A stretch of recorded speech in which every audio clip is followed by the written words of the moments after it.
Well, hi y'all! Welcome to my shelf. Tonight's episode is going to be, as you probably already inferred by the title, The Fifth Wave by Rick Yancey. If you have not heard about this book, this is what you have to know. It is about an alien invasion that happens in the Earth in some near future. They have some unusual technology, but it's not a very advanced technology, so I'm guessing it's not in a very distant future. The whole invasion has been going through several phases, the waves. Each wave has gotten rid of a lot of people in the Earth, and by now there's only 3% of the whole population. And of course, the human reaction. We're freaking out! People don't know what the hell is going to happen with the aliens. What are they here for? What do they want? Why the Earth? The main character is a teenage girl named Cassie. She used to have a normal life with her family. She went to high school, she had friends, she had a crush, and then suddenly the aliens invaded the Earth. There's a lot of action in this book, and also a little romance, but it's not that big of a deal as the action. Oh my god, this has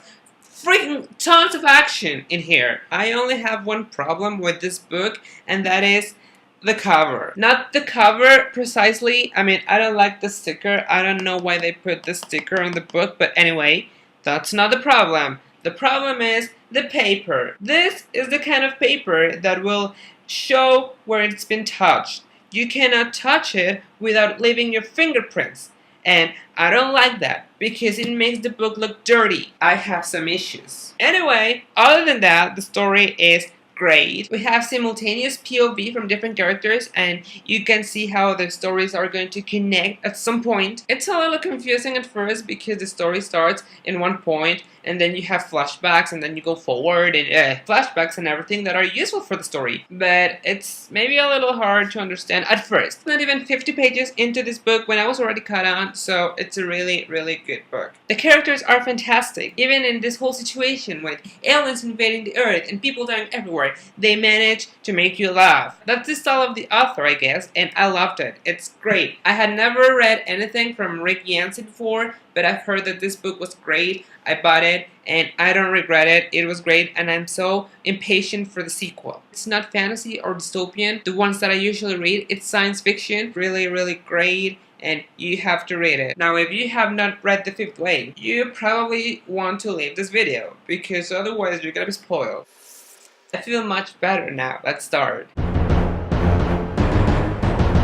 Cassie is just so funny, such a strong narrator. Even in this situation where the planet is being invaded and she thinks she's the last human on Earth, she manages to crack a smile on my face. I'm just starting this book. I'm in page 16 and I'm really confused about what the hell is happening here. She keeps saying that she's the last human on Earth, or at least that's what she thinks, so I believe it. If she's telling me that she's the last human on Earth, I believe that she's the last human on Earth. I can't think otherwise because I don't know anything about this book. So I'm wondering, what is this book gonna be about? The last human on Earth with aliens? Maybe? I don't know. The part when she narrates the way her mother died?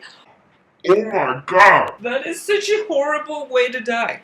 I mean, the description was beautiful, but the way she died, and then they took away her brother. Her Sammy is like 5 years old, right? But the way she describes him makes me think he's like 3 years old or something. Anyway, they took him away. Freaking aliens that also kill their father. The part where her father tells her the way that she can identify who the enemy is. Holy Mother of God. First time we have the POV of Ben Parrish. I had no idea that he was Ben Parrish. I guess that was part of the intention. It took me until his second appearance that I understood, oh my god, this is Ben Parrish. This is the crush. Then in this academy, Patterson Wright, they put trackers on people. The moment that they take Ben inside and tell him that they have to put a tracker on him and that everyone has tracker, I know that that is not people that I'm supposed to be trusting, because people who want to track you is because they don't trust you. And if they don't trust me, then I am not going to trust them. They kill the people with one button. They're supposed to be preserving the human race, but they kill people just by pressing one button. Then there's the whole Evan plot. Every time I read one chapter narrated in the part with Evan, my theories changed. First, we have someone stalking her, and of course that's an alien. And then this boy just happens to rescue her. That was suspicious. This random guy just happens to rescue her and starts healing her and everything, and that is very nice, but who the hell is this guy? I read one chapter and I trust him, then I read another chapter and I don't trust him anymore. This is so freaking confusing. I was certainly not expecting that he was going to say that he was in love with her like so early into the book. I mean, it wasn't that early, but it was early into their relationship and he's already in love with her? What the hell? But then she starts connecting the dots. How can a farm boy have so perfect nails? And then I know it. He's a freaking alien. I had my suspicions, but I was hoping I was wrong. But no, he was an alien. The concept that these aliens don't have physical body, they downloading people, a little weird. Anyway, that's not that important. What's important here is that they have to rescue Sammy. The people inside the camp, Patterson, Wright Patterson, whatever. I was still not sure if they're like against the aliens or they are aliens that want to eliminate other aliens or aliens that want to eliminate people. Does that mean that Sammy and Ben are aliens that have like the seed in their brain and they have an alien downloaded into their conscious? I understand that once you're into the academy, they put the tracker on you, and then when they see you, when those glasses, you're gonna appear as red because you already have the tracker. But what happens, like, when they took Sammy first, he was selected as red without a tracker. Does Sammy have an alien in his brain?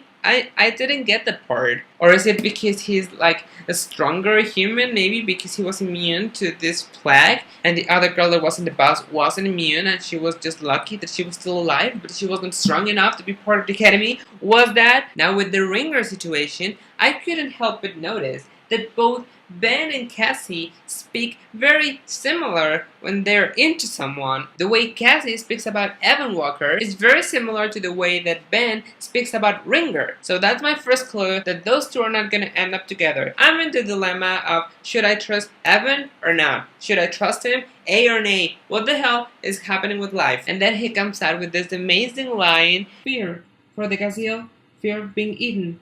For the lion, fear of starvation. Fear is the chain that binds them together. Okay, now I think I trust him. But even then, Cass is still being very stubborn. I don't blame her. I really don't. She just lost her whole family.